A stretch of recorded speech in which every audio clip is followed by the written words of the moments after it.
eh,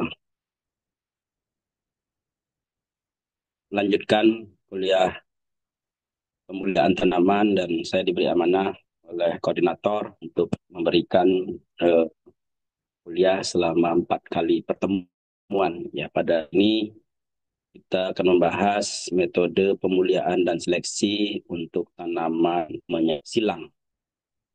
Pada pertemuan sebelumnya sudah diberikan tentang metode pemuliaan dan seleksi untuk tanaman menyerbu sendiri.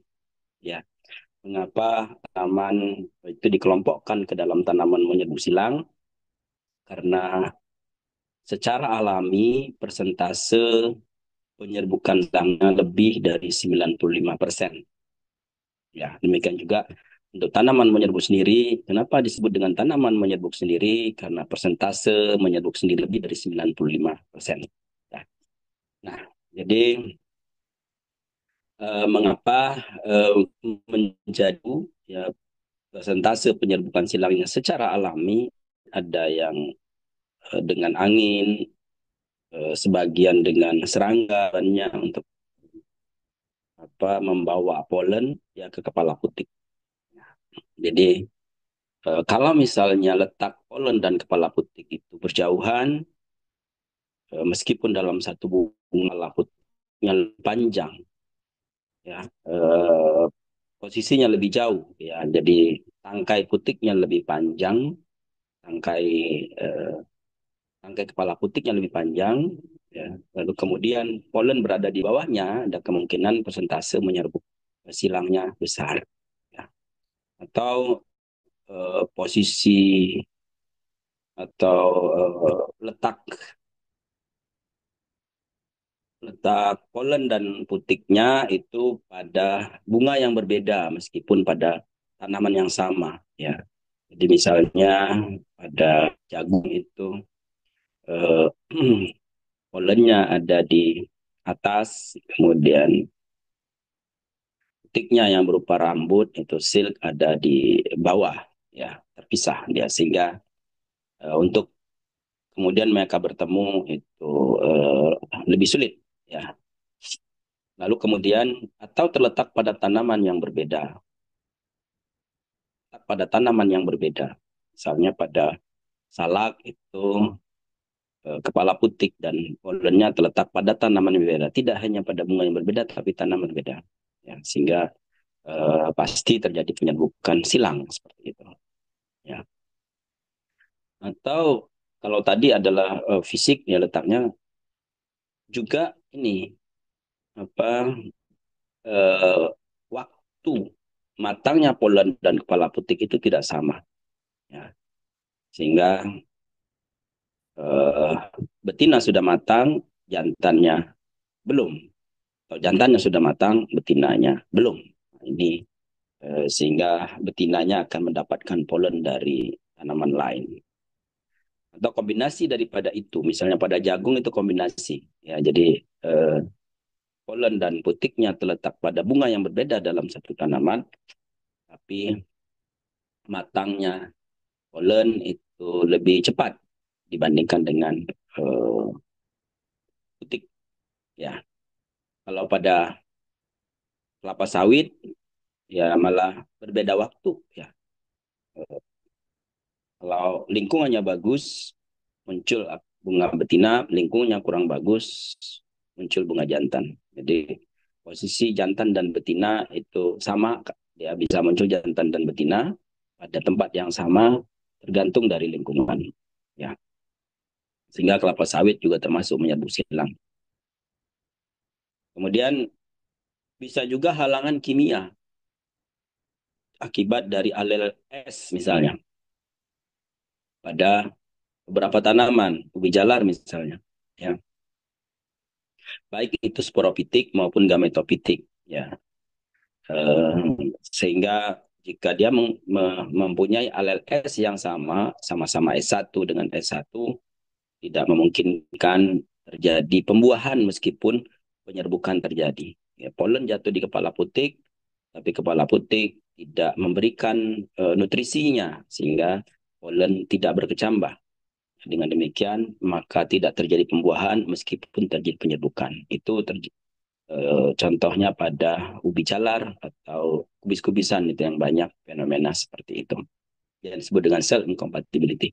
Kalau dia sporofitik berarti tergantung genotipe polen. Kalau gametofitik, kalau sporofitik tergantung genotipe apa namanya induknya, genotipe somatiknya, ya, genotipe tanamannya. Kalau dia gametofitik tergantung dari alel yang pada polen atau kepala putik. Jadi kalau alelnya sama, dia tidak mau alelnya berbeda, dia akan bisa berkecambah. Gitu. Nah itu halangan kimia. Oleh karena itu perlu kita ketahui bagaimana ya mekanisme mengapa dia menyerbuck silangnya lebih besar. Jadi kalau tanaman itu merupakan tanaman baru yang kita belum ketahui sama sekali, ya maka kita perlu pelajari. Ada beberapa indikator atau beberapa perform yang di mana kemungkinan dia menyerbuck silang, misalnya ukuran bunganya besar, lalu warna bunganya menarik, warna-warni, itu akan mengundang serangga untuk datang. Kemudian polen pecah setelah bunga membuka, misalnya itu indikator-indikator bahwa dia penyerbukan silangnya besar. Ya. Nah, jadi perlu dipelajari bagaimana proses mekanisme terjadinya penyerbukan silang tersebut. Lalu kemudian semakin tinggi penyerbukan silang secara alami, ini akan berkorelasi dengan sistem genetik yang ada pada tanaman tersebut. Ya, semakin tinggi presentasi penyerbukan silang alami, maka tanaman lebih menyukai dalam keadaan heterozigot. Kalau bisa heterozigot total seluruh tanaman itu. Ya, jadi dan berarti sebaliknya semakin rendah ya persentase penyerbukan silangnya, maka akan semakin menyukai dalam keadaan homozigot. Ya, jadi tanaman-tanaman yang menyerbuk sendiri itu daya survivalnya tinggi dalam keadaan homozigot. Sementara tanaman menyerbuk silang dalam keadaan homozigot, daya survivalnya akan menurun. Semakin homozigot, daya survivalnya akan menurun. Ya, jadi tingkat persentase penyerbukan silang pada tanaman akan menentukan kira-kira genotip tanaman tersebut menyukai dalam keadaan heterozigot atau homozigot. Nah, karena batasan persentase tanaman menyerbu silang itu 95%, menyerbu sendiri juga 95%, tentu ada tanaman-tanaman yang berada di antara keduanya yang kita sebut dengan tanaman intermediate. Tanaman intermediate. Intermediate yang mengarah pada menyerbu silang dan intermediate yang mengarah pada menyerbu sendiri. Jadi misalnya berbagai literatur itu menyebutkan bahwa cabai, tomat itu adalah tanaman menyerbu sendiri. Tetapi berdasarkan penelitian, beberapa penelitian yang kami juga lakukan pada tanaman cabai, persentase menyerbu silangnya bisa sampai 40%. Nah demikian, maka sistem genetiknya berarti ada sebagian juga yang menyukai dalam keadaan heterozigot. Ya, sehingga cabai itu dalam keadaan homozigot, daya survivalnya tidak sebaik dalam keadaan heterozigot misalnya. Ya. Atau dengan dua fenomena itu, ada juga cabai-cabai yang penyerbukan sendirinya tinggi, di mana kepala putik itu berada di bawah polen. Itu penyerbukan sendirinya besar. Nah, biasanya genotipe cabai yang persentase penyerbukan sendirinya besar, itu dia akan survive dalam keadaan homozigot. Nah, jadi tanaman-tanaman atau genotipe yang seperti ini dapat diarahkan untuk varietas bersari bebas atau varietas galur murni pada cabai. Sementara yang persentase menyerbuck silangnya besar ditandai dengan kepala putiknya berada jauh di atas polen, biasanya diarahkan untuk pembentukan hibrida. Nah, itu jadi lagi ada hubungannya dengan itu. Itu pada cabai. Sehingga cabai bisa menyerbuk sendiri, bisa menyerbuk. Maksud saya bisa hibrida dan bisa juga non hibrida. Terutama misalnya frutesen ya. Frutesen itu persentase menyerbuk silangnya itu tidak terlalu besar sehingga dalam keadaan homozigot daya survivalnya masih tinggi. Gitu. Ya. Lalu kemudian kalau tanaman menyerbuk silang, di literatur menyerbuk silang, tapi penyerbukan sendirinya besar. Ya.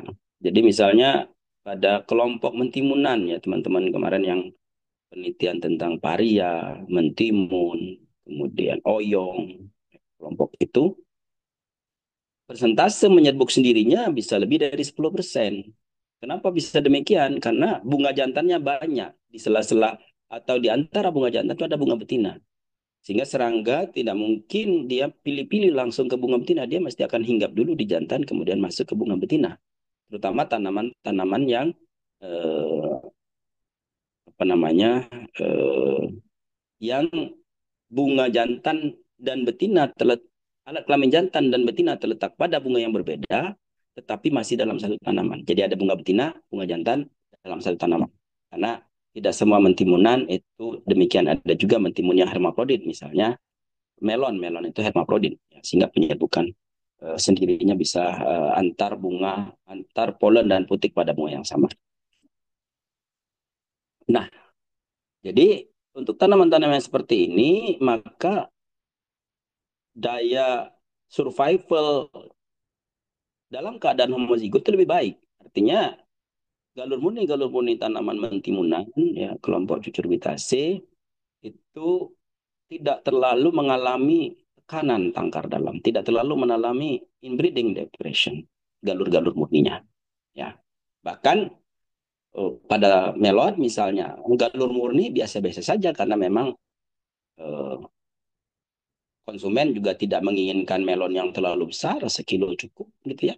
Sehingga tidak perlu juga kita mendapatkan heterosi yang tinggi sehingga galur murni melon pun kita bisa jadikan varietas misalnya. Nah, ini yang memang belum pernah ada ya, tapi ada di Universitas apa nama veteran ya, Yogyakarta, dosen situ mendaftarkan varietas melon galur murni ya, karena ukuran buah tidak perlu terlalu besar. Jadi itu namanya intermediate kanan, saya sebutnya intermediate mengarah kepada menyerbuk silang. Ya. Dan ada konsekuensi heterosis dan konsekuensi inbreeding depression ketika persentase menyerbuk silangnya menjadi lebih rendah. Nah, itu. Ya. Ada pertanyaan sebelum kita masuk ya, sebelum kita lanjut.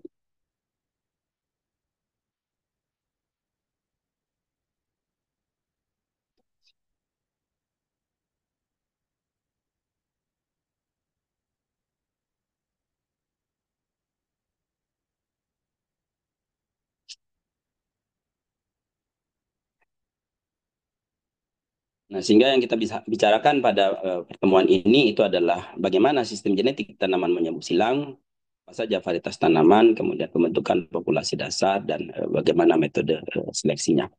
Ya. Nah, karena seperti yang saya sampaikan tadi, secara alami ini terdapat individu-individu yang secara genetik heterozigot yang untuk kebanyakan lokus pada tanaman menyerbu silang. Jadi kalau kita menjumpai tanaman menyerbu silang, jagung contoh kasus atau model tanaman menyerbu silang adalah jagung, ya itu varietas lokal atau landrace, maka sistem genetiknya adalah heterozigot heterogen. Heterozigot untuk sebagian besar lokus dan setiap individu mempunyai heterozigositas yang berbeda-beda sehingga keragaman genetik dalam populasi sangatlah besar, ya. Namun kalau misalnya disebut sebagai varietas lokal ada ciri tertentu yang memperlihatkan varietas tersebut. Jadi meskipun dia keragamannya tinggi, heterozigot, heterogen, sebagai ciri dari varietas bersari bebas, ada ciri tertentu ya dari varietas tersebut. Misalnya jagung ketan di Sulawesi itu ciri utamanya adalah dia berwarna putih, ya, warna putih lalu amilosanya ya, tinggi, ya, sehingga apa bulan. Nah, jadi ada ciri dari ini, ciri dari performnya bahwa dia itu ada jagung ketan. Karakter-karakter lain mungkin tidak terlalu seragam. Jadi misalnya eh, tinggi tanaman, ya, panjang tongkol, lain sebagainya. Ya. Ini keragaman genetik dari jagung ya, warna-warni ya, bisa. Bagaimana cara mempertahankan keragaman genetiknya kalau misalnya sudah misalnya permintaannya memang harus warna-warni, gitu misalnya ya. Ya, dengan bersari bebas ya kita pertahankan dia dalam keadaan Hardy Weinberg, dalam keadaan keseimbangan. Ya, dengan mempertahankan Hardy Weinberg maka populasi tersebut akan terus terpertahankan. Ya, warna-warna yang ada dalam populasi tersebut tidak ada. Hardy Weinberg itu syaratnya adalah populasi harus besar, ya, mungkin ribuan tanaman, agar tidak mengalami breeding depression, tidak ada migrasi, ya, migrasi ke dalam khususnya, artinya tidak ada jagung yang lain di sekitarnya yang masuk, tidak ada seleksi. Karena kalau ada seleksi akan meningkatkan frekuensi gen tertentu ke arah kanan seleksi, tidak ada mutasi. Kalau misalnya ada perbedaan, ada mutasi sesuatu yang unik, yang di luar dari karakteristiknya, maka itu harus segera dibuang, ya, segera dikeluarkan dari populasi. Nah, dengan keadaan demikian, maka populasi tanaman itu tetap dalam keadaan frekuensi gennya tetap dari generasi ke generasi terpertahankan. Gitu. Ya. Nah, dengan demikian maka ciri dari tanaman-tanaman menyerbu silang ya adalah heterozigot, heterogen, genotipe individu heterozigot, populasinya heterogen, ya, tidak seragam dan genotipe gamet berlainan. Progeny individunya tidak seragam dan heterozigot dan ada efek inbreeding depression. Efek inbreeding depression. Kalau inbreeding saja saya kira tidak ada masalah karena inbreeding itu menunjukkan ke homozigositasnya, ya, homozigot. Ya. Tapi inbreeding depression itu artinya efek dari keadaan homozigot. Ada atau tidak. Beberapa tanaman menyerbu silang dalam keadaan homozigot akan terjadi efek inbreeding depression. Di depan kita akan bahas inbreeding depression dan heterosis.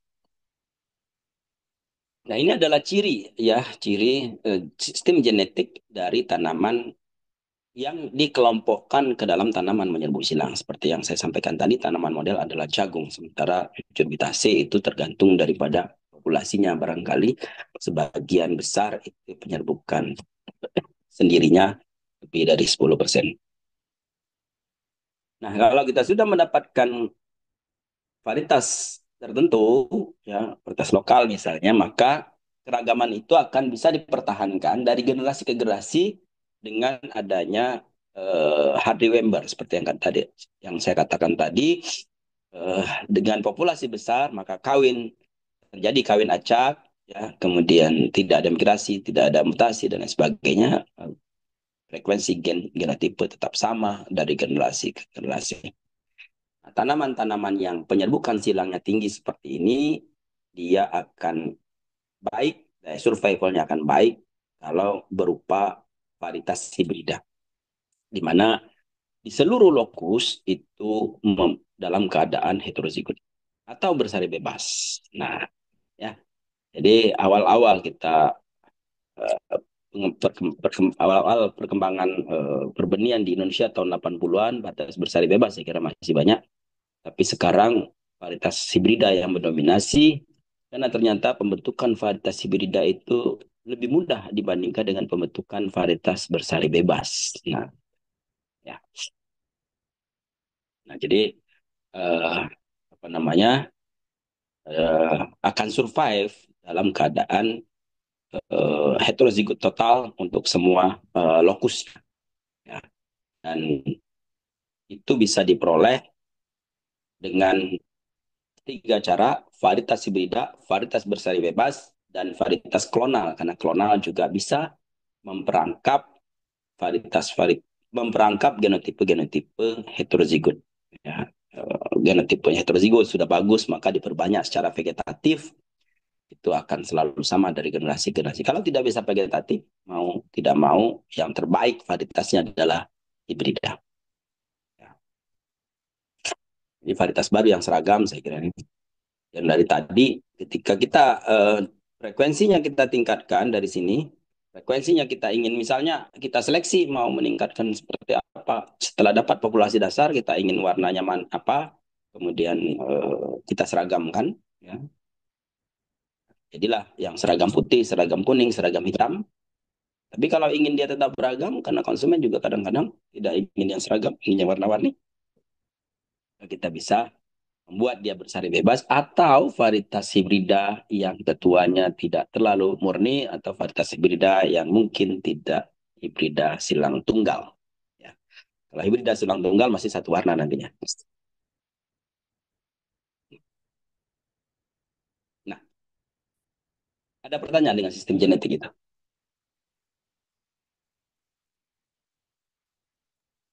Prof izin bertanya, Prof. Silakan. Berarti tidak semua inbreeding itu bisa menyebabkan depresi dan tidak semua crossing antar tetua yang distinct itu tidak semuanya menyebabkan heterosis gitu ya, Prof? Betul sekali, Pak Batur. Nah, ini menarik saya kira ya. Tidak semua inbreeding itu menyebabkan depresi, karena kalau kita membentuk varietas galur murni padi, kita buat di inbreeding, kan tidak depresi dia. Ya malah dia tambah bagus karena oksigennya aditif. Itulah kita belajar kemarin tentang bagaimana oksigen itu penting untuk dilakukan di genetika kuantitatif kemarin. Kalau oksigennya aditif, maka orientasi kita haruslah varietas galur murni di mana dia harus homozigot.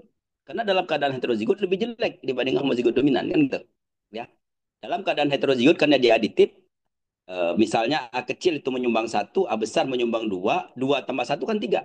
Gitu. Beda dalam keadaan dia adanya heterosis gitu, tidak aditif, non aditif itu dua tambah satu itu bisa empat gitu. Ya, jadi dua tambah satu seperti dua tambah dua gitu masalahnya. Nah, kalau aditif dia dua tambah satu sama dengan tiga. Jadi tiga itu lebih jelek dibandingkan dua tambah dua gitu. Karena dua tambah satu tadi. Dua tambah dua itulah yang dia dalam bentuk homozigot. Gitu. Ya, eh, apa dia dalam keadaan homozigot itu tidak mengalami inbreeding, depression. Jadi tanaman-tanaman yang persentase menyerbukan sendirinya tinggi itu secara turun temurun, secara puluhan tahun bahkan ribuan tahun oleh manusia pertama itu apa namanya domestikasi itu sudah dipilih yang kira-kira oksigennya aditif ya Bapak Ibu sekalian sehingga dia tidak mengalami hybridin depression itu sudah dari dulunya begitu. Kalau kita ingin balik, mana kira-kira tanaman-tanaman padi yang dibalik tadi? Kalau hybridin depresinya tidak ada, berarti heterosisnya juga tidak ada. Nah, mana yang mengalami heterosis? Ya, mana mengalami heterosis? Saya jawab dulu bahwa semakin eh, tidak semua persilangan hibrida itu heterosisnya muncul, tidak. Tidak semua dalam keadaan heterozigot itu ada heterosis. Gitu. Karena kalau oksigennya aditif, A besar dengan A kecil, maka dia akan berada di tengah-tengah. A besar nilainya 4, A kecil nilainya 2, A besar A kecil nilainya 3.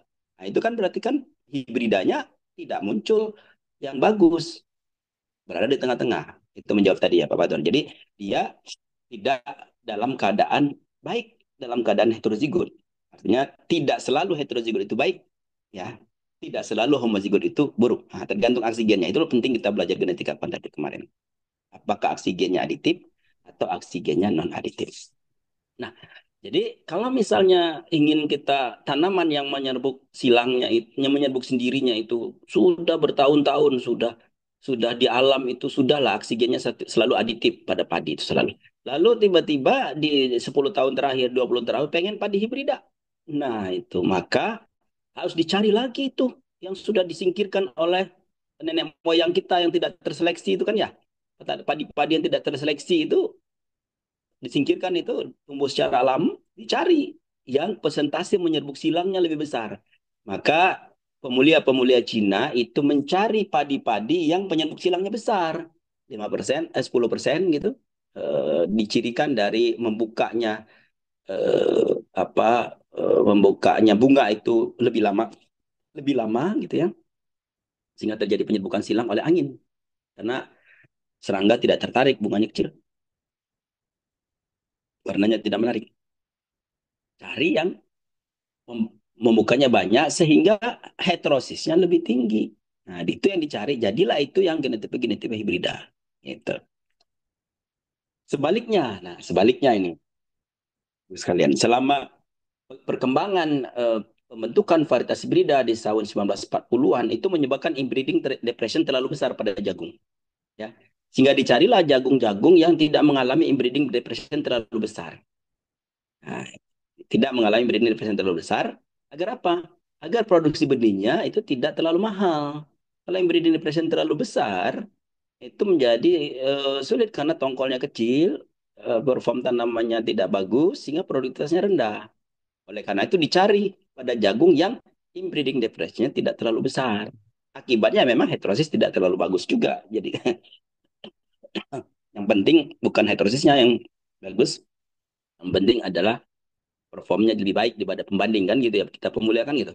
Heterosis kan cuma alat saja, yang penting lebih baik dibandingkan dengan varietas komersial lainnya, sehingga itu bisa kita lepas gitu varietasnya. Itu saya kira Pak Patur.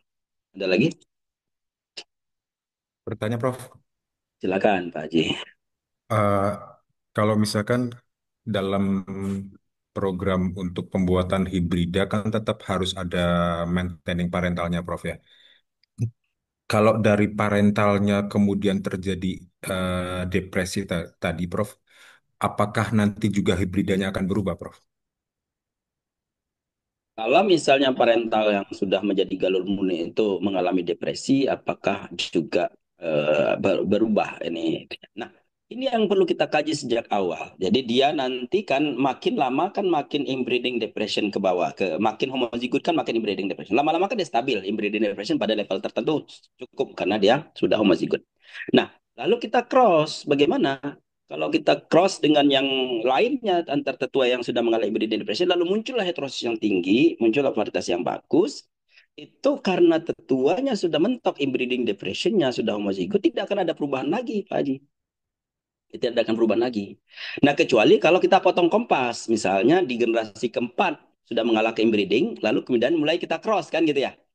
Nah, dia kan belum mentok inbreeding depressionnya, belum tuntas sampai kepada galur murni. Biasanya suka kita potong kompas seperti itu, sehingga di empat itu kelihatannya masih bagus gitu ya, disilangkan ketika dia mulai mengalami inbreeding depression kok lebih rendah dibandingkan dengan potensi yang kemarin-kemarin. Nah, itu yang sering terjadi, ya. Jadi tapi kalau sudah mentok, tidak ada lagi, tidak mungkin lagi dia mengalami homozigot setelah itu karena sudah homozigot semua, tidak akan juga menyebabkan perubahan di hibridanya. Tidak akan mungkin merubah sistem heterosisnya. Gitu. Demikian Pak Haji. Kalau misalkan gini, Prof, ketika kita launching produk atau hibrida itu, kita masih menggunakan parental di F7 lah. Dan kemungkinan apakah itu dalam bahasanya tadi inbreeding depresinya sudah mentok, Prof? F7 secara teori sudah. F7 secara teori sudah. Tapi saya wanti-wanti sejak kita belajar genetika kuantitatif, ya, genetik kemarin kita harus wanti-wanti jangan sampai kita terjebak dalam menyeleksi sesuatu yang menurut kita bagus. Kalau terjebak pada kita menyeleksi sesuatu yang bagus, jangan-jangan yang bagus itu dalam keadaan heterozigot, Pak Haji. Jadi walaupun sampai generasi ketujuh masih homozigot, heterozigot juga, itu maksud saya. Ya, ya. Karena dalam keadaan heterozigot dia bagus, kita terjebak selalu mencari yang bagus kan, gitu nggak ada yang cari yang jelek ya. Ayo ngaku itu siapa yang mau cari istri jelek kan nggak ada, semua cari istri bagus. Nah itu kesulitan kelemahan kita dalam mencari galur murni pada tanaman menyerbu silang. Kita sebetulnya mau nyari yang bagus pasti kan, tapi kan yang bagus itu selalu akan cerminan dari ini heterozigot gitu ya, cerminan dalam dalam keadaan oksigen non aditif. Nah, oleh karena itu sebagian juga menyarankan jangan kita seleksi menggunakan pedigree. Kalau masih pedigree kan seperti itu.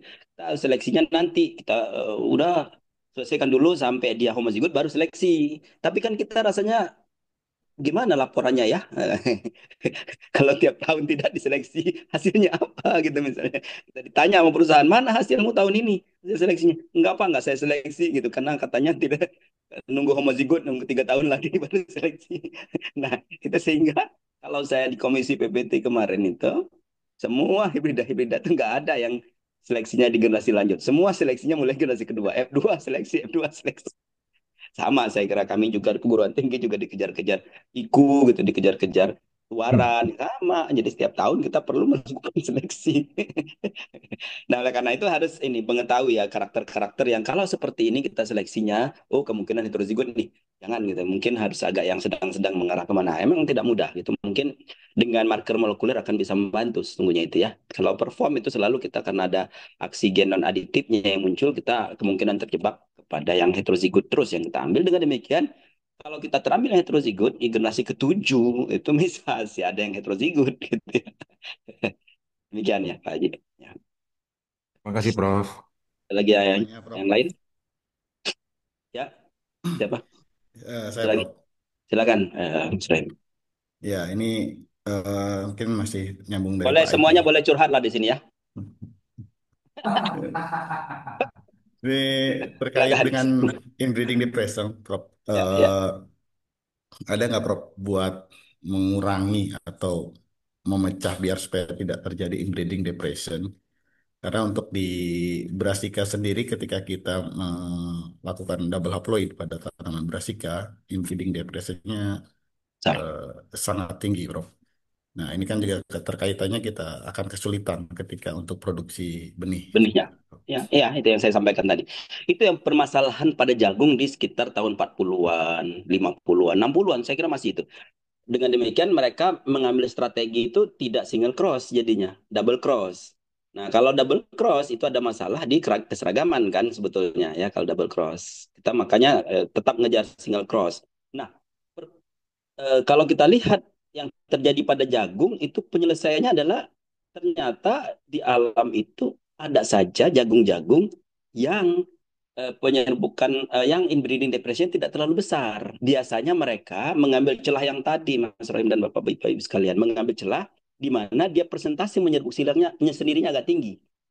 Apa interval silk dan apa itu? Antara pertemuan antara rambut dan polennya itu banyak waktunya ya. Maksud saya bunga jantan keluar, bunga betina menyusul cepat keluar gitu. Sehingga kan bertemu mereka lebih besar. Nah, biasanya yang seperti itu inbreeding depression tidak terlalu besar. Sehingga dicari genotipe-genotipe yang mirip tadi ya. Padi itu untuk mencari yang heterosisnya besar, cari yang bunganya mekarnya lama. Sehingga di penyerbukan silangnya besar, 10%. Ini juga begitu. Cari yang penyerbukan sendirinya menjadi relatif besar, misalnya sampai 10% gitu ya. Yang dicirikan dari ketemu jantan dan betinanya itu apa mudah gitu. Nah, permasalahannya pada kubis-kubisan itu dia ada self incompatibility ya, Rahim ya. Dia ada self incompatibility sehingga jarang sekali dijumpai dia yang bisa apa yang penyerbukan sendirinya besar kan gitu. Iya, betul, Prof. Nah, itu menjadi masalah. Jadi apa harus tetap diusahakan dicari barangkali di alam yang mengikuti pola jagungnya sekarang. Sekarang itu jagung tidak mengalami berinvestasi terlalu besar sekarang. Jadi jagungnya galomuninya sudah vigor-vigor. Jadi mirip F1 jadinya gitu ya. Tinggi-tinggi gitu ya. Tidak begini. Nah, itu yang dicari ya Pak Mas Rohim ya. Saya tidak tahu ada atau tidak karena berkecimpung di cucu apa di kelompok kubis-kubisan kan tidak mudah. Jadi tapi teorinya seperti itu. Cari yang kira-kira kemungkinan penyerbukan sendirinya besar, yang allele S-nya mungkin tidak terlalu apa namanya protek gitu ya misalnya gitu ya sehingga dia bisa ada kemungkinan selfing. Nah, di arah sana biasanya dia tidak inbreeding terlalu besar ya. Dan heterosis tidak terlalu besar, tapi karena dia sudah tinggi, posisinya sudah bagus, maka eh, produktivitasnya juga tetap bagus gitu. Sehingga tidak ada masalah dalam hal produksi benih. Ya, itu saya kira Mas Rahim. Ya. Ya, terima kasih, Prof. Lagi yang lain? Prof curhat, Prof. Silakan. Silakan. Tertarik yang tadi SI, Prof. Ya, Ada pengalaman bekerja dengan gen SI di cabai nggak, Prof? belum itu, belum. Saya belum ada. Apa Pak Haji punya itu? Ada pengalaman SI? Nggak mau ini Belum ya, ada, Prof. nggak mau selfing ya. Saya Eh, masih belum menjumpai yang adanya self incompatibility pada pada cabai ya. Mungkin perlu saya cari literaturnya. Sampai saat ini masih belum gitu. saya malah justru kepikirannya tuh daripada kita menggunakan three-way dengan CMS, apakah possible maksudnya memanfaatkan SI tadi loh, Prof? Hibridanya kan cuma Memanfaatkan buat dari dua arah saja. ya, ya, memanfaatkan SI ya self incompatibility ya sehingga apa namanya kalau misalnya ada gen-gen yang berhubungan dengan itu menarik sekali, tapi memang kita menyisipkan gennya di ujung gitu ya, karena nanti selfingnya bagaimana gitu ya. Ya, apakah mungkin bisa trigger kimia atau apa kayak semacam Mari, temperatur? SI ya, metodenya mari. berat, Pak Haji. Nah, Maintenernya berat. Nah, jadi yang jelas gitu ya, kalau misalnya ada SI yang mungkin SI yang apa namanya, yang gametofitik gitu ya. Eh, jadi eh, awal-awal masih tetap 3 jalur karena dia kan harus melakukan selfing kan kalau ada SI ya. Jadi misalnya SI S1 dengan S2 itu adalah seolah-olah CMS dan maintenance lah kita bayangkan gitu ya. S3-nya adalah restorer misalnya gitu ya. Nah, sehingga S1 S2 ini terus dia bisa selfing terus menerus apa crossing terus menerus sehingga dapatlah murni gitu ya, galur murninya. Setelah dapat jadi galur murni, maka yang S2 juga harus jadi galur murni. Gitu ya, jadi galur murni juga gitu ya. Dua-duanya di selfing, dua-duanya di crossing dengan cara yang sama. Nah, dengan cara itu barangkali apa perbanyakan tetap masih menggunakan S1 dan S2 gitu kan ya. Nggak mungkin kan S1 gitu ya karena dia tidak bisa selfing tapi lalu bisa di crossing dengan S3 gitu misalnya. Wah, kalau itu bisa diperoleh gitu bagus juga Pak Anji ya. Sampai saat ini saya belum dapat info. Tapi begini Pak Haji, meskipun selain kompetitif yang seperti itu 3 jalur itu tetap harus ada Pak Haji. Gimana cara perbanyakannya nanti benihnya? Sama saja iya. sebetulnya jadinya. Iya, Prof. Ini soalnya tadi sedang diskusi sama Mas Ainur. Mas Ainur punya ide di tomat. Mm, ya, kita ya. Kecuali bisa vegetatif ya. Iya. Sebetulnya bisa bisa juga kita stack ya dalam lingkungan terbatas itu cabai bisa di stack sebetulnya kan ya. Harusnya bisa dikembangkan lebih luas gitu dengan stack stack stack gitu. Tapi melakukan stack dengan apa crossing 3 jalur lebih mudah kisah 3 jalur jadinya gitu. Baik, kita lanjutkan ya. Varietas tanaman untuk tanaman menyebu silang itu adalah varietas bersari bebas dan varietas hibrida saya katakan tadi. Ya, memang varietas bersari bebas tidak berkembang sampai saat ini, tetapi Bapak Ibu tetap harus tahu bagaimana cara pembentukannya, gitu ya. Jadi ada yang disebut dengan varietas komposit, itu varietas bersari bebas komposit, di mana varietas ini dibentuk dari genotipe-genotipe bahan pemuliaannya yang hanya diketahui potensi produksinya, umurnya, tahanannya, atau sifat-sifat lain. Jadi kalau kita masih awal dalam pemulihan tanaman komoditas tertentu, ya lalu kita akan kumpulkan plasma nufah atau juga eh, kita tanam lalu kita deskripsikan. Itu hasil deskripsi itu kita gunakan untuk melakukan pencampuran pengawinan secara massal, maka varietasnya adalah komposit. Atau sebetulnya komoditas ini sudah umum, jagung kan sudah umum, tapi mandat kepada kita ini baru misalnya. Maka bisa kita lihat dari deskripsi varietas-varietas yang sudah dilepas itu, lalu kita gunakan untuk membuat varietas komposit. Gitu. Ya, jadi itu bisa. Ya. Benihnya dicampur, ya. Apakah itu galur, hibrida, semuanya yang sudah tahu potensinya, maka jadilah varietas komposit setelah sekian generasi. Contohnya jagung Bisma, Lamuru, Sukmaraga ini dari balik serial Maros dulu. Sekarang saya tidak tahu masih ada atau tidak. Nah, sementara varietas sintetis itu adalah tetap kita menggabungkan potensi masing-masing genotipe, tapi genotipenya itu sudah ada informasi tentang daya gabung. Ya, jadi sudah ada informasi daya gabung umumnya, sudah ada pengujian-pengujian progenitesnya. Dia daya gabung umumnya seperti apa. Yang mempunyai daya gabung umum yang bagus itulah yang kemudian disilang saling silangkan di antara mereka.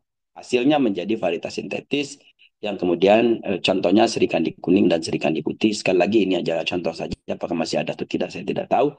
Dan ketika sudah sampai di pasar, tidak ada lagi istilah varietas sintetis, tidak ada lagi istilah komposit, semuanya varietas bersari bebas. Ini dulu berkembang banyak, sekarang sudah tidak lagi. Nah, tentu yang utama dari varietas tanaman menyerbuk silang adalah varietas hibrida. Di mana definisi varietas hibrida itu adalah persilangan dua galur murni atau lebih. Nah, ya. Bisa single cross, bisa three-way cross, bisa double cross. Yang penting adalah dua galur murni atau lebih. Hanya ini definisinya. Ya. Sehingga kalau Bapak Ibu menjumpai ada deskripsi varietas persilangan antara A dan B, dilakukan selfing, lalu nanti pada generasi ke-6 itu muncul buah lonjong dan buah bulat, lalu kemudian disilangkan menjadi hibrida, itu memenuhi syarat varietas hibrida. Karena persilangan dua galur murni. Tidak peduli dua galur murni itu berasal dari bapak dan ibu yang sama. Nah, karena tidak ada istilahnya di sini kan ya. Tidak ada definisinya menyebutkan dua galur murni berasal dari sumber genetik yang berbeda jauh, nggak ada. Sehingga pernah saya sampaikan juga barangkali ada yang mendaftarkan PPT-nya yang melindungi itu, tapi lalu jalurnya itu A silang B, lalu di selfing dapat generasi kelima, dapat yang lonjong, dapat yang bulat pada melon ya ini, lalu disilangkan dapatlah hibrida baru. Lalu saya harus memberikan petuah, memberikan arahan, apakah boleh atau tidak dilindungi? Boleh, karena definisi varietas hibrida adalah persilangan dua galur murni atau lebih. Tidak ada dia bilang galur murninya dari mana, sumbernya dari mana, nggak ada. Mau saudara mau nggak, bukan urusan kita, gitu kan ya. Gitu ya, jadi boleh. Nah, contoh varietasnya yang hortikultura ini saya ambil dari hasil eh, ulang tahun ke-35 kemarin. Wah, ada Amaron F1, ada Raden 25, ada Lipa Express, Supremax, Bonanza Skada kayaknya nggak ada di situ ya. Ditanam nggak kemarin ya, jagung manisnya ya. Saya nggak ke sana. Ya. Beda lokasi, Bro. Saya tidak beda lokasi ya. Iya, Saya tidak memasukkan tomat iya. dan cabai di sini ya. Karena tomat dan cabai tidak termasuk tanaman menyerbu silang. Tomat dan cabai adalah intermediate menyerbu sendiri. Beda lokasi ya. Kemarin di mana ya ini jagung manisnya? Ada juga ditanam ya? Ada, Prof, tapi di luar itu, di samping greenhouse. Oh, Iya, di kayaknya samping tidak kunjungan greenhouse ke ya. sana. Iya. Ada NB Super, Prof. Oh, ada yang iya iya iya ada Iya. NB Subur. Ya. Kemarin ada yang tanya Skada bagaimana? Ada yang mau produk, ada yang mau beli. Saya bilang saya tanya dulu. Ternyata Skada sudah tidak diproduksi ya. Jadi NB Super ya sekarang. Baik. Nah, itu adalah varietas-varietas. Jadi ketika kita sudah tahu bahwa dia tanaman menyerbu silang, maka varietas yang dihasilkan dari hasil pemulihan kita adalah hibrida dan bersari bebas. Utamanya adalah hibrida. Sehingga metode pemulihannya adalah metode pembentukan varietas hibrida. Gitu ya. Metode pembentukan varietas hibrida. Meskipun demikian, maka bagaimana cara orang-orang dulu membentuk varietas bersari bebas harus kita diskusikan hari ini. Meskipun sudah tidak dilakukan lagi misalnya ya. Nah, ini. Yang pertama adalah pembentukan populasi dasar. Ya, pembentukan populasi dasar. Ini sangat penting. Ya, sepanjang saya menjadi komisi PPT hanya beberapa perusahaan saja yang populasi dasarnya dibentuk dari banyak genotipe, banyak tetua. Ya, umumnya adalah populasi dasar dibentuk dari dua tetua. A silang B, berbeda selving. C silang D, tetap di selving. Lalu dipertemukanlah mereka menjadi hibrida. Kan gitu ya. Kalian juga begitu ya. Sama. Ya. Nah, kalau kita mengacu kepada populasi dasar pada jagung tidak demikian. Jadi tetua betina pada F1, pada tetua betina untuk bentuk F1 itu dibentuk dari puluhan genotipe yang saling silangnya, puluhan gitu ya. Jadi tidak hanya dua tetua, tidak hanya A dan B, tidak hanya C dan D, ya, tapi banyak.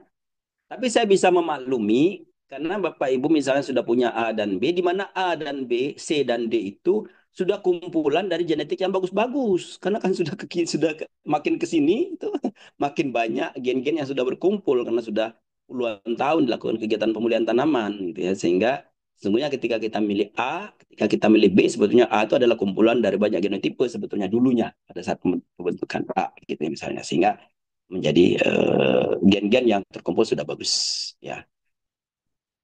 Nah, jadi populasi dasar kita bisa, apakah kita akan silangkan 10, 20 gitu ya. Lalu kemudian kita saling silangkan. Ya.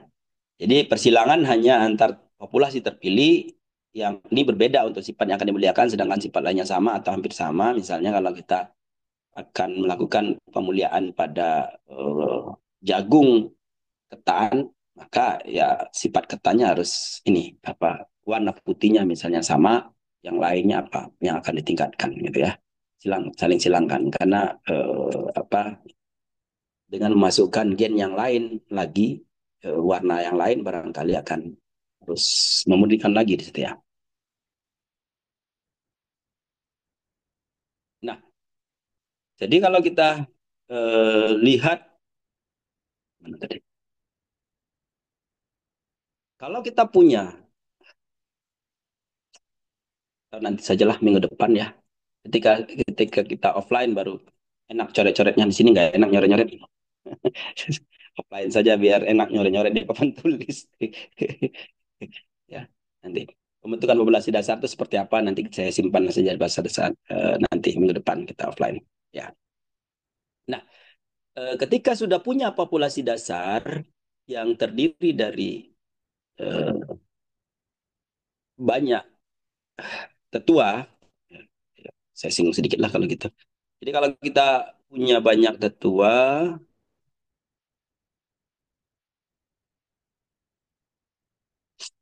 misalnya kita 1, 2, 3, 4 diselingi jantan.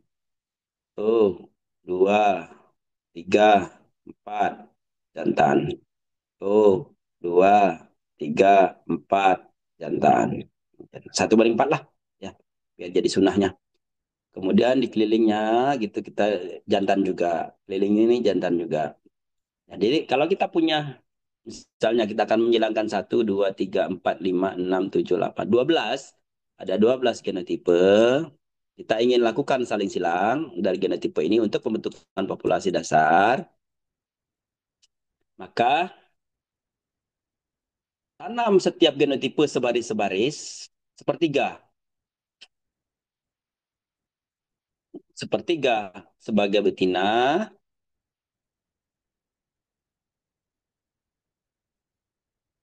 sepertiga dicampur.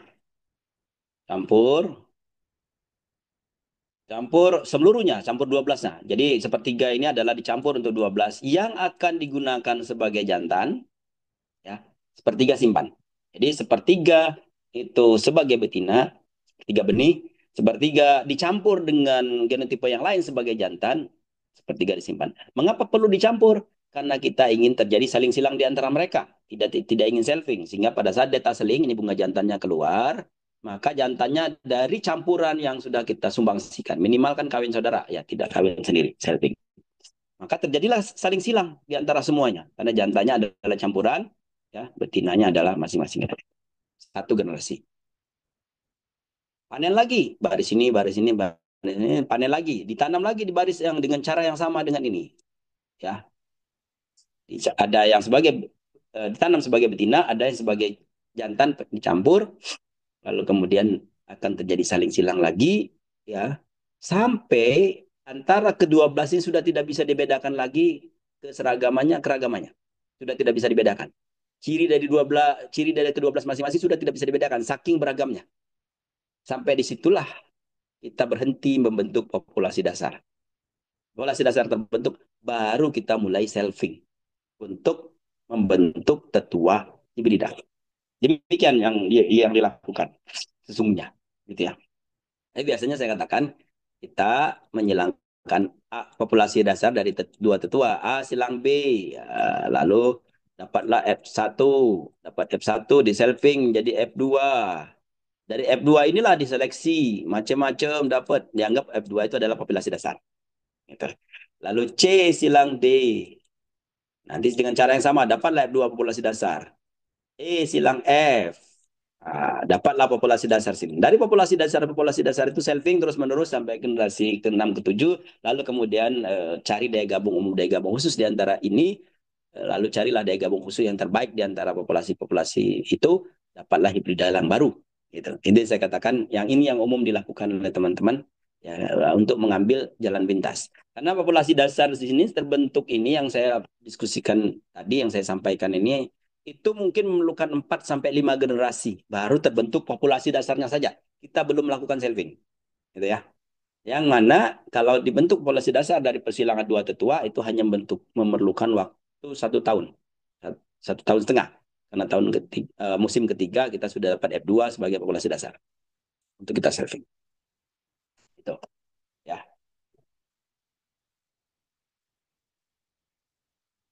Karena kita dikejar-kejar waktu. Kejar-kejar KPI. Nah, dari populasi dasar yang sudah terbentuk tadi, apakah itu melalui F2 atau melalui banyak saling silang tadi, maka mulailah kita melakukan seleksi. Dan dasar seleksinya apa? Dasar seleksinya apakah seleksi individu? Perlu uji turunan atau tidak? Apakah ada bapak dan ibu yang ini kita pakai? Bagaimana tipe oksigennya? Daya gabung khusus? Tipe paritasnya seperti apa? Sehingga muncullah ini. Prosedurnya ada seleksi massa, ungkol ke baris, seleksi berulang fenotip, seleksi berulang daya gabung umum, seleksi berulang daya gabung khusus, seleksi berulang resiprok, dan seleksi silang banyak.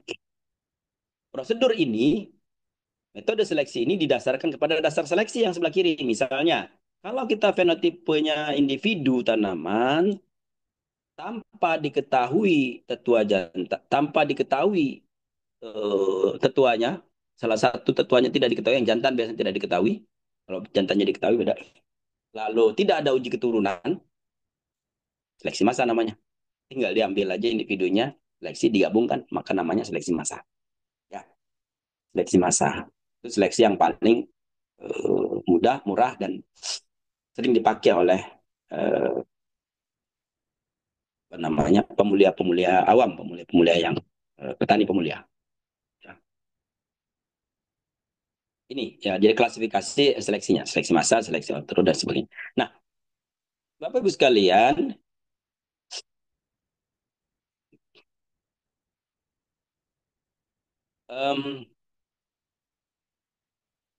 paritas bersari bebas ini kita lakukan seleksi bergenerasi-generasi tadi, seleksi siklus 1, seleksi siklus 2, seleksi siklus 3, dan seterusnya. Ya. Lalu kita harus evaluasi pada siklus keberapakah potensinya paling tinggi. Kenapa? Karena kalau siklusnya semakin dalam, siklusnya semakin banyak, kemungkinan inbreeding semakin besar. Maka kemungkinan muncullah inbreeding depression. Dan dia tidak ingin menjadi galur murni. Sehingga bisa saja umumnya genotipe itu akan bagus pada siklus ke-7 misalnya. Sudah puncaknya di sini. Kalau dia sudah turun, sudah mulai turun ke kanan ini, sudah mulai di bawah, maka tidak bisa kita melepas varietas di siklus ke-8. Kita hanya bisa melepas piklas di siklus ke-7.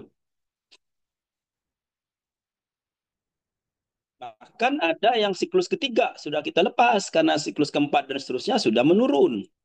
Ada juga yang siklus 1 itu sehingga tidak bisa kita lakukan seleksi.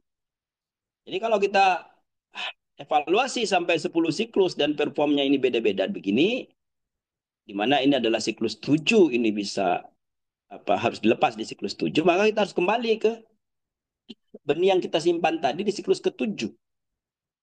Kita buat Hardy Wember, tidak ada seleksi.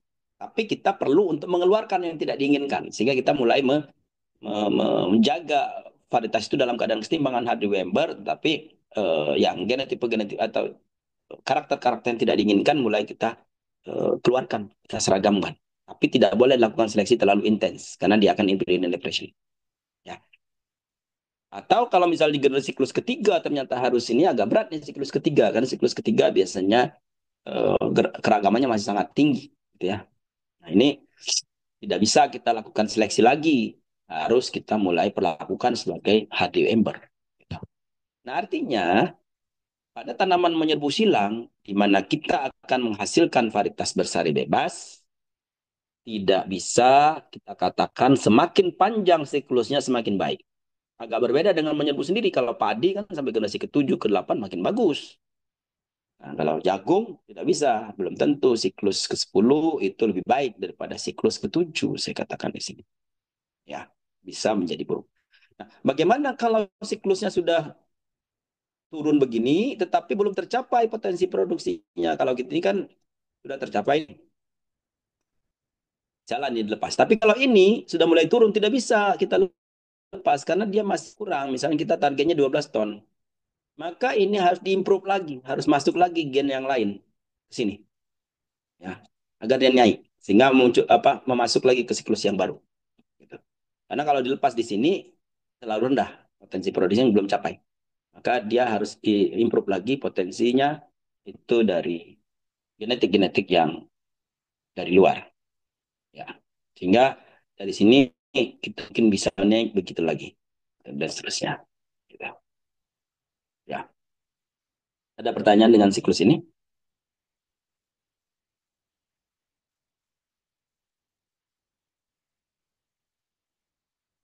Nah, mari kita lihat ada beberapa tadi yang saya katakan seleksi. Ini sebagian saja yang saya sampaikan karena sekali lagi ini untuk pengetahuan kita saja meskipun tidak kita lakukan.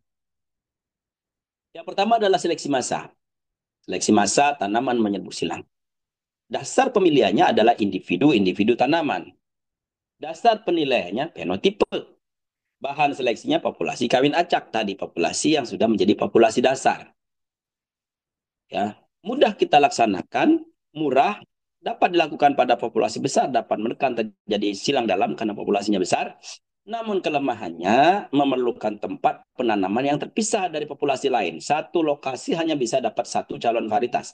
Karena kan dia saling silang di antara yang lain, sehingga tidak bisa kita dalam satu tempat itu mendapat beberapa varietas, kecuali umurnya beda. Tapi kalau jagung, kalau umurnya beda, itu akan memungkinkan akan muncul masalah lain, misalnya serangan bule. Gitu.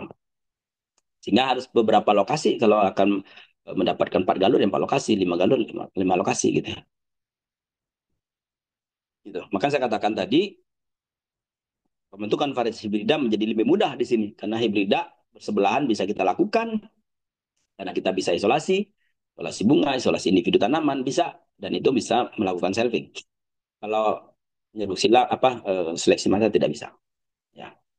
Nah, efisiensi dari seleksi massa ini sangat tergantung dari kecermatan menilai fenotip agar mencerminkan nilai genotip, dan ini biasanya karakter-karakter kualitatif kita seleksi massa, warna biji, warna ukuran bentuk segala macam gitu ya, yang heritabilitasnya tinggi. Tidak cocok yang heritabilitasnya rendah. Kenapa? Karena kalau heritabilitasnya rendah, kita akan terkecoh oleh posisi oleh interaksi dia dengan lingkungan. Ini seleksi massa. Seleksi massa ditanam pada lahan yang luas, 1 hektar misalnya. Pasti 1 hektar itu keragaman lingkungannya sangat tinggi. Keragaman tanahnya pasti akan sangat tinggi. Sehingga performnya itu akan sangat tergantung dari lahannya. Dan karena kita menilai berdasarkan fenotip, bisa saja lahan yang subur-subur itu dapat yang itu kita. Sehingga menjadi tidak mendapatkan hal yang sesungguhnya. Ya. Jadi ini bagaimana cara meningkatkan? Jadi seleksi massa itu diambil sesuai dengan keinginan, ambil, lalu dibulu jadi satu. Itu seleksi massa. Bagaimana cara meningkatkan efisiensi seleksi massa? Batasi petak-petaknya, ya mungkin 1/6 hektar. Di lahan itu seseragam mungkin agar dapat memperkecil keragaman. Kemudian di dalam setiap plot itu ada beberapa baris dalam 100 tanaman. Lalu seleksilah setiap plot-plot kecil itu 10%. Ya. Kemudian untuk menanggulangi bias atau memperkecil keragaman akibat dari lingkungan. Ya. Nah, ini yang dilakukan oleh IPB dalam melakukan seleksi mahasiswa di yang namanya kalau kami dulu namanya PMDK, penyusunan minat dan seleksi raport itu SMA SMA ya. Jadi sistem seleksi yang membagi plot-plot itu ke dalam SMA SMA, SMA-nya diundang lalu diambil yang terbaik dari masing-masing SMA, lalu kemudian diseleksi ya didapatkan yang itu, maka akan mengurangi risiko akibat faktor lingkungan. Ya, karena kalau misalnya sistemnya dites, tes, tes saja, maka yang rankingnya paling atas, teratas, yang terbaik-terbaik itu, yang mestinya lingkungannya bagus. Ya, ada belajarnya bagus, fasilitasnya cukup. Nah, tidak mencerminkan semuanya, makanya nanti orang-orang di daerah, orang-orang yang tidak punya akses belajar yang baik, itu nggak akan kebagian masuk IPB. Ya. Karena sistem ranking itu. Dan tes, maka IPB menganut sistem seleksi yang rapot tadi. 60% kita menggunakan itu, sistem tes masih bisa kita pakai juga, tapi presentasinya lebih rendah. Nah, itu untuk mengurangi bias karena lingkungan. IPB mengambil kebijakan seperti itu yang kemudian sekarang diikuti oleh sistem seleksi nasional. Ya, seperti itu. Ada pertanyaan tentang seleksi massa?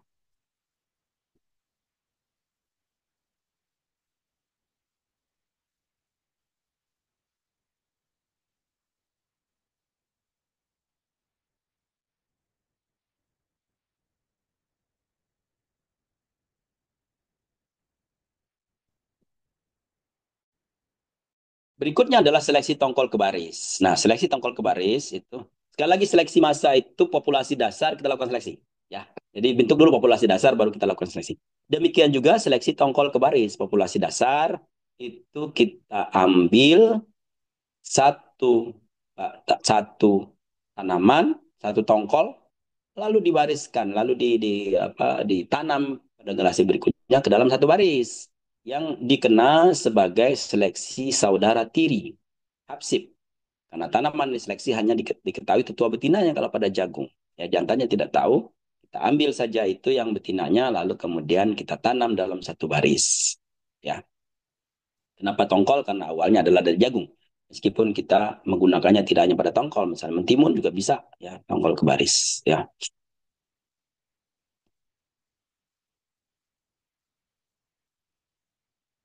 Nah, jadi dari populasi-populasi dasar yang bersegregasi diambil satu tanaman, kemudian di misalnya di sini dari satu tanaman ada nggak tonggak bersih contohnya. Nah ini satu tanaman ditanam ke dalam satu baris, satu tanaman dalam satu baris. Gitu. Tetap sepertiga, sepertiga ditanam, 2/3 disimpan.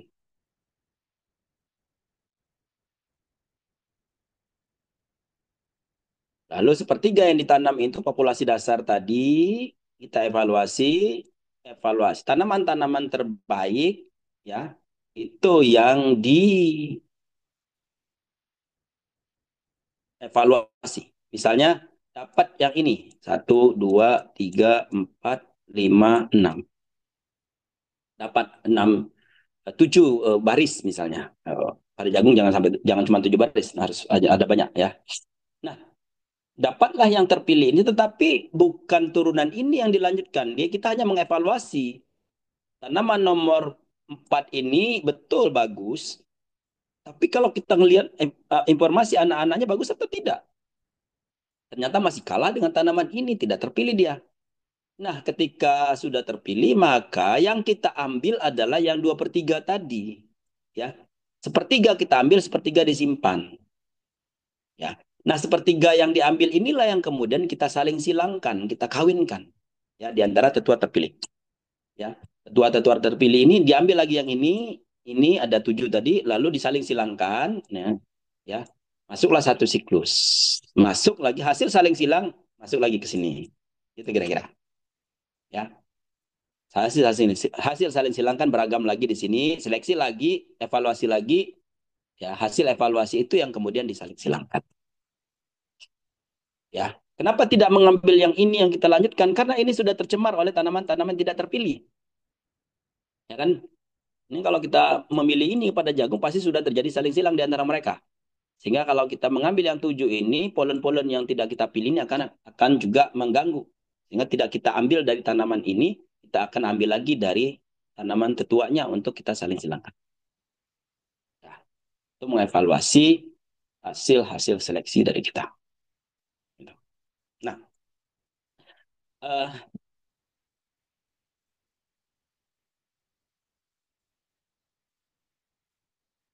seleksi tongkol kebaris ini itu akan dapat meningkatkan tanggap respon seleksi dibandingkan seleksi massa. Ya. Bisa dimodifikasi dengan cara uji turunan. Ya, uji turunan. Jadi kalau melakukan uji turunan, ya, ini kan ya, tadi ini misalnya ada populasi dasar sebanyak 2.000 tanaman, kemudian sebagian benih disimpan, sebagian benih ditanam, pengamatan, kemudian sisa benih dari tanaman terseleksi itu disaling silang. Ya. Nah, bisa juga dimodifikasi dengan cara apa? Dengan cara dilakukan ini tes cross, progeny test. Ya. Jadi ditanam lalu lakukan tes cross, semuanya lakukan tes cross, top crossing, ya. Top crossing dengan varietas penguji. Lalu kemudian dievaluasi satu musim lagi, hasilnya seperti apa. Yang punya daya gabung umum bagus, yang punya anak-anak yang bagus, itulah yang dilanjutkan dari tetua ini. Jadi, kalau kita menggunakan progeny test, ini harus maju lagi satu musim lagi. Jadi, 3 musim untuk satu siklus. 4 musim untuk satu siklus, karena ini satu siklus 3 musim. Ya, makin jelas saja bahwa varietas bersari bebas ini repot, sulit. Ya, ini satu siklus, padahal tadi ada 10 siklus, berarti 10 kali 1,5 tahun. Ya. 15, 10 tahun gitu ya. Sudahlah susah, benihnya nggak laku lagi ya Mas Dedi ya. Karena bersari bebas.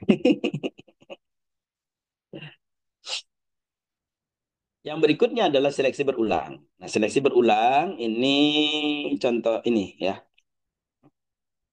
Satu siklus adalah seleksi dan selfing.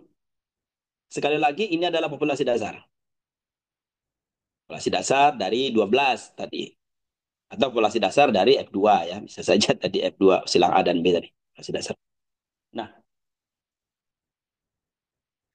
dari hasil seleksi dari populasi dasar tadi, lalu kita ambil seleksi individu. Lalu di selving agar tidak kawin dengan yang lain. Jadi kalau tongkol kebaris tadi tidak di selving, ini di selving. Selving, kemudian dilakukan saling silang. Sekali lagi kalau ingin kita lakukan saling silang berarti ada sepertiga ditanam, sepertiga disimpan, sepertiga sebagai penjantan. Ini 1:4 ya. Gitu.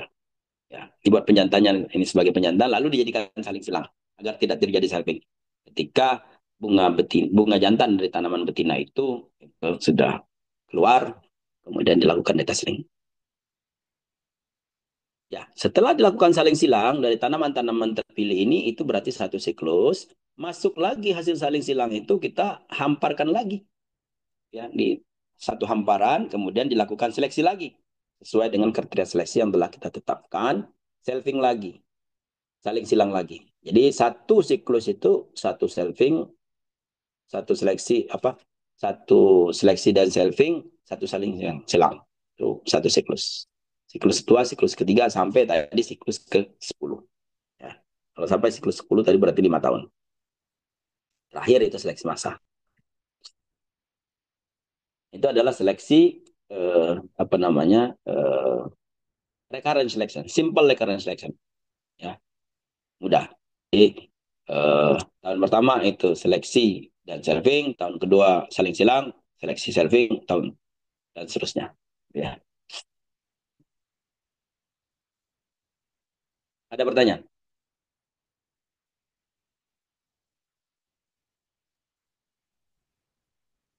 Boleh, Prof. Saya, Prof.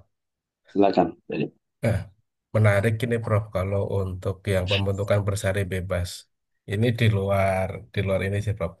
Apakah bisa ini dijadikan nanti silva apa crossing untuk dengan kita buat hibrida, Prof. Dari bersari bebas dikawin dengan jantan gitu, Prof. Apakah possible, Prof?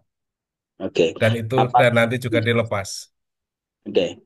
Apakah varietas bersari bebas ya yang heterozigot heterogen itu bisa menjadi tetua hibrida ya untuk dilepas varietas. Nah, tergantung tujuannya ya.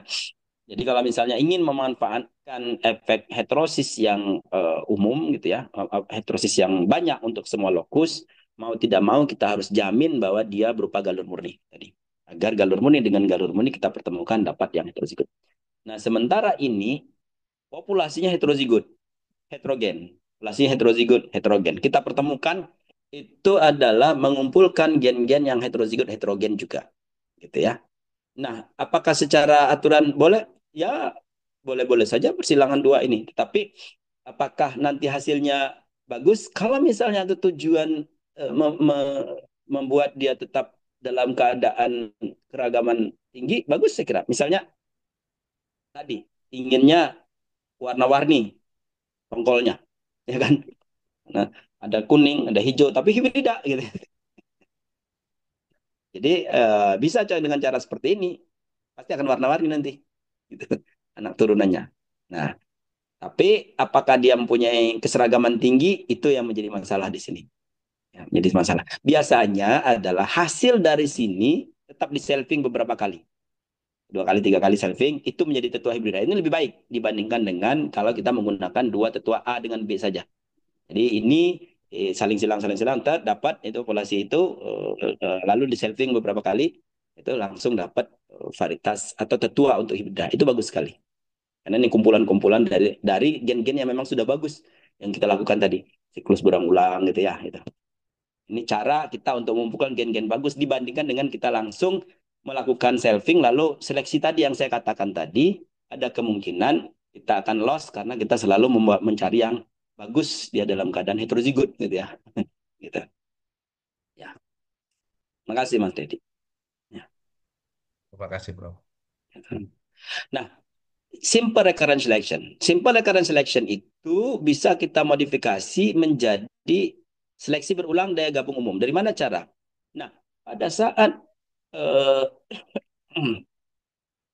pada saat kita tanam saling silang ini, nih, tidak dilakukan saling silang, tapi kita lakukan top crossing. Top crossingnya dengan varietas bersari bebas. Jadi kita pilih, tanam dalam satu baris, pilih, tanam satu baris, lalu tetuanya kita tes dengan varietas bersari bebas yang mempunyai sistem genetik heterozigot heterogen. Heterozigot heterogen. Gen-gennya apa genotipe-genotipenya banyak di situ. Macam-macam. Sehingga nantinya hasil persilangan ini kita evaluasi ya, dievaluasi bagus atau tidak anak-anaknya ketika dia tap crossing. Gitu. Ya. Nah, karena tetua jantannya berbeda-beda, maka kita evaluasi respon ibu, respon tetua betina. Kalau dia menghasilkan anak-anak yang bagus semua, berarti dia punya daya gabung umum yang luar biasa. Karena jantan yang macam-macam, anaknya tetap bagus. Apapun juga bapaknya, anaknya tetap bagus. Nah, si ibu ini kan bagus berarti. Sakti Mandraguna. Itulah yang kita lanjutkan. Jadi ibu-ibu yang mempunyai atau tetua betina yang mempunyai daya gabung umum yang bagus, itulah yang akan disaling silangkan nantinya. Ya, sebelum saling silang ini kan, itulah yang disaling silangkan. Jadi kita seleksi dulu top crossing dulu, ya, menggunakan, ya, ya menggunakan eh,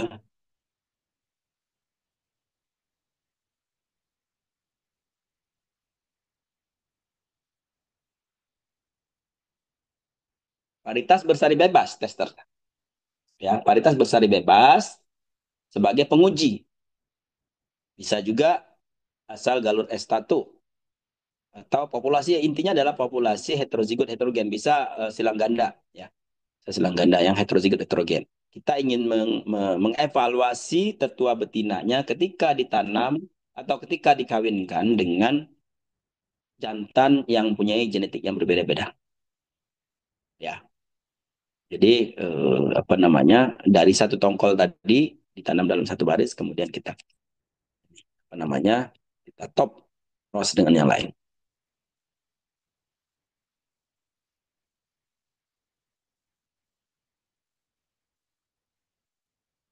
Jadi ini prosedurnya. Daur pertama seleksi populasi dasar S0, kemudian dilakukan penyerbukan sendiri, kawin sendiri tadi, ya. Jadi seleksi sendiri, kemudian benih S1-nya, kemudian disilangkan dengan tester. S1-nya sebagai betina. Ya. Kemudian turunannya dievaluasi dari gabungnya, mana yang bagus, itulah yang kemudian sisa benih S1 yang tadi yang dinilai unggul pergunakan untuk bersikap acak, inilah yang kemudian dilakukan saling silang, satu siklus. Ya. Ini disebut dengan seleksi berulang untuk daya gabung umum. Ya. Berikutnya adalah seleksi berulang untuk daya gabung khusus. Ini sama dengan daya gabung umum pada saat setelah dapat hasil selfing, kita top crossing dengan varietas galur murni. Nih, kita bukan varietas, kita top crossing dengan genotipe galur murni atau keturunan persilangan dua galur murni untuk mempelajari daya gabung khusus dari tetua betina. Tetua betina yang terpilih itulah yang kemudian benih awal itu kita lanjutkan untuk kita saling silangkan. Bukan hasil top crossing yang kita lanjutkan ya. Kita top crossing hanya untuk mengevaluasi benih hasil selfing tadi yang pertama tadi itu yang dikawinkan yang mempunyai daya gabung khusus yang bagus. Sekali lagi, hasil dari seleksi ini bisa kita selfing beberapa kali, dapatlah tetua pembentuk hibrida. Nah, gitu. Ya.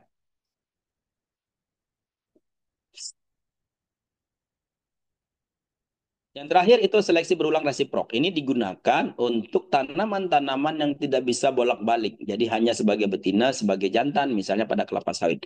Pada kelapa sawit itu ada dura, ada pesipera. Dura hanya bisa sebagai betina, pesipera hanya bisa sebagai jantan. Sehingga kita perlu seleksi dura, lalu kemudian di tes cross dengan pesipera. Dapatlah dura terbaik.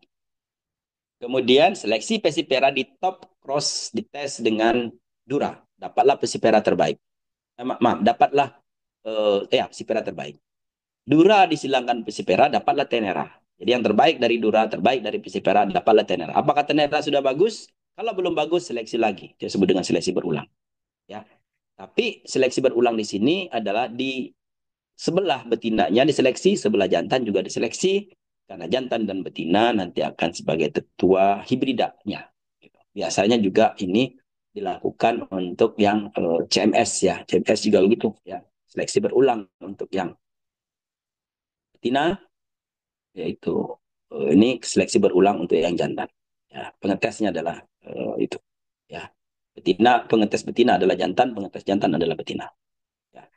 Di beberapa perusahaan ada memang tugasnya ngetes, ya, apakah penampilan betinanya bagus, duranya bagus, penampilan pesiperanya bagus. Jadi harus ada ya tukang tes di sini. Tukang tes bisa yang bagus-bagus, bisa yang jelek-jelek, bisa yang beragam. Dengan asumsi si betina yang dites ini kalau kawin dengan yang bagus-bagus, anaknya jelek, berarti si betina ini jelek. Ya, karena jantannya bagus. Bisa juga jantannya adalah jelek. Si betina ini kalau dikawinkan dengan jantan jelek, anaknya bagus, si betina ini bagus performnya. Sakti mandraguna. Karena kawin dengan bapak jelek, anaknya tetap bagus. Nah, si betina ini kawinkan dengan beragam rupa, bapak-bapak yang bagus, jelek semua ada, ya. anaknya tetap bagus semua, berarti punya daya gabung umum yang bagus. Nah, jadi perusahaan harus menetapkan siapa nih tukang seleksinya. Tukang seleksinya ini harus ditetapkan untuk menyeleksi tetua-tetua betina, menyeleksi tetua-tetua jantan. Seperti itu. Ya. Ini disebut dengan reciprocal recurrent selection. Ini yang sangat ngetop di pemuliaan kelapa sawit. Reciprocal recurrent selection. Ini misalnya A. A ini diseleksi, kemudian dites dengan B. B dites dengan A. Lalu dipertemukanlah hasil yang sudah dites tadi. Sudah bagus. Kalau belum bagus, seleksi lagi. Temukan lagi di sini. Terus saja begitu. Ya, satu siklus mungkin 24 tahun. Ya, 40 tahun baru dapat misalnya. Kalau kita mengerjakan di Panamera 40 tahun pensiun duluan barangkali ya, belum dapat juga. Kelapa sawit 40 tahun rata-rata.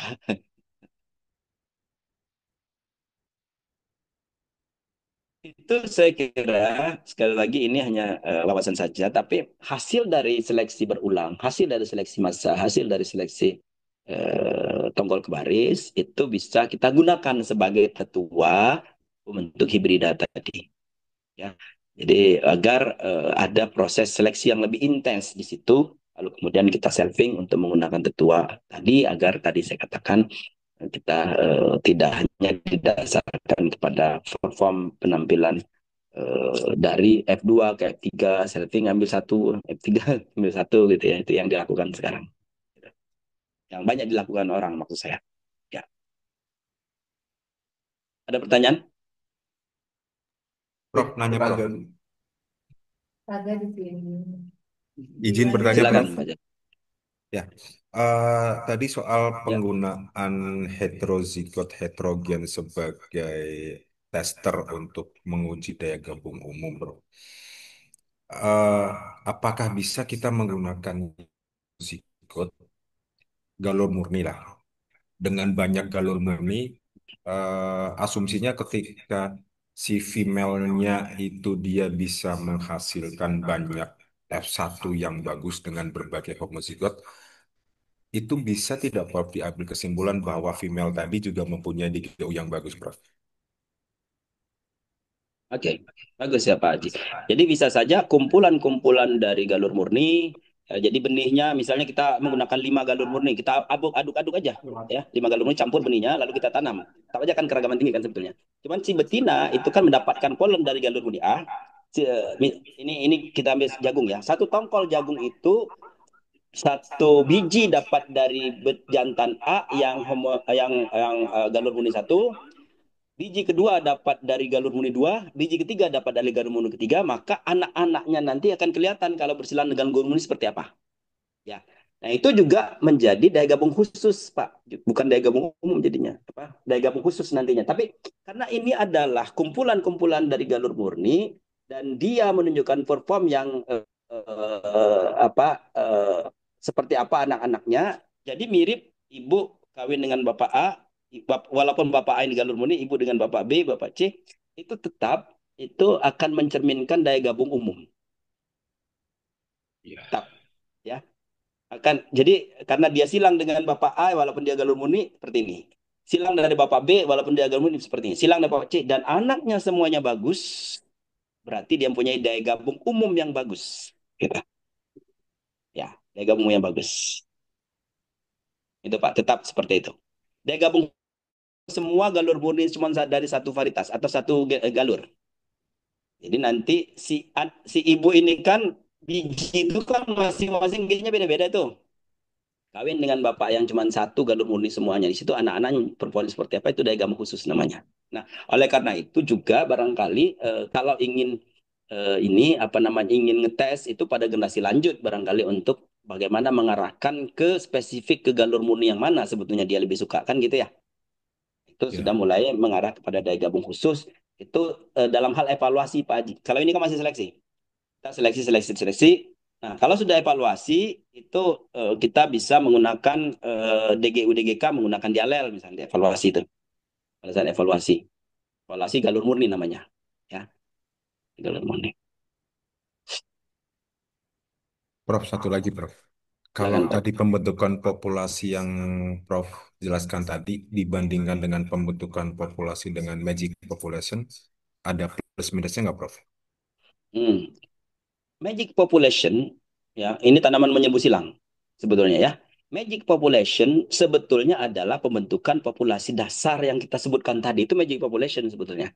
Kalau tanaman menyerbu kalau kita magic populationnya kita ini kan apa namanya teh kita buat persilangannya itu satu-satu kan memerlukan waktu panjang tuh.